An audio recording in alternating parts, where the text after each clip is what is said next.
Number 5, the Son doesn't know the day nor hour.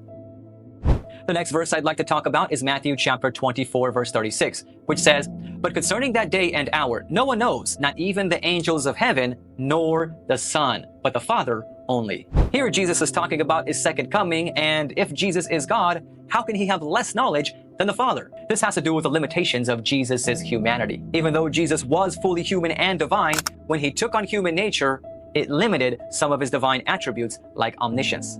According to who? According to who? Now that is true, but according to who? See, what they have to do is actually mix truth with error. In other words, he limits some of his divine. Why would he limit some and not all? Why would he limit some and not all of it?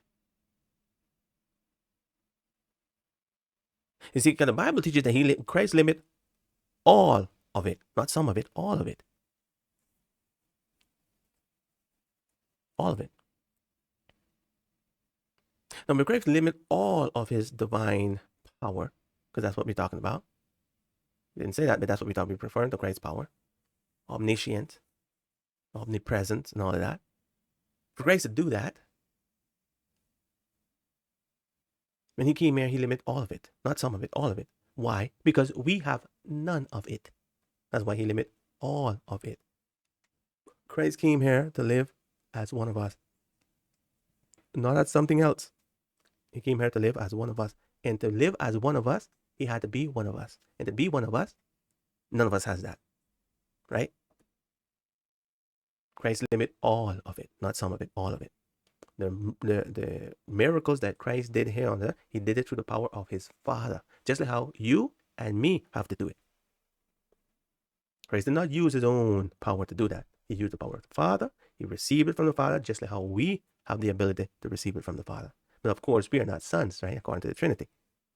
So how could we receive anything like that? Only God's Son can do that. And you are not his son. Can't make this up, can you?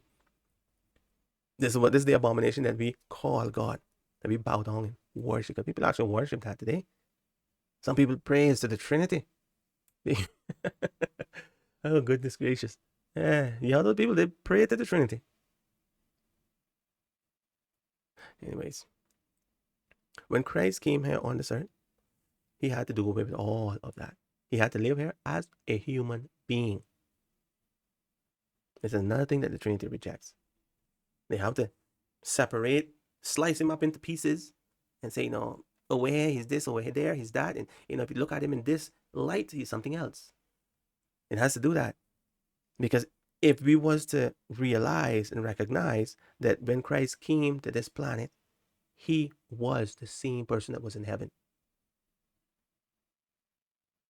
He was reincarnated here on this earth as a human being. He has pre-existence. When he opened his eyes for the first time as a child, as a baby, he was the pre-existent. It wasn't Mary's son and God's son. That being was both of them. There was wasn't no way to separate the divine Son of God from the Son of Mary. There was no way. That being was one and the same. And to reject that is to be Antichrist. Because if you reject that, you do not believe that the Son of God came in the flesh. Came in the flesh. Not cohabited with a flesh. Came and became a flesh. It's different.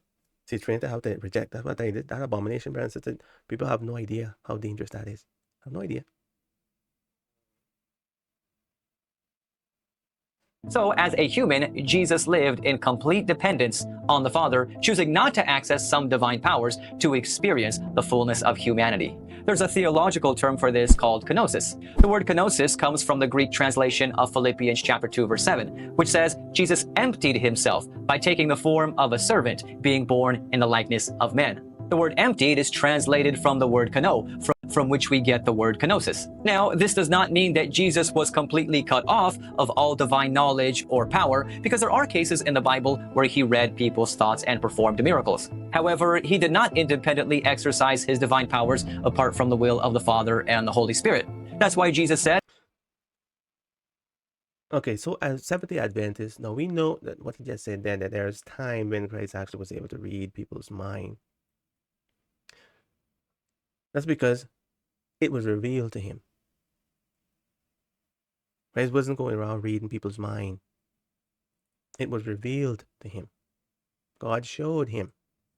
He wasn't doing it of his own power. Now, as a Seventh-day Adventist, we know that, but see, we're trying to prove the Trinity now, so we do. Anyways.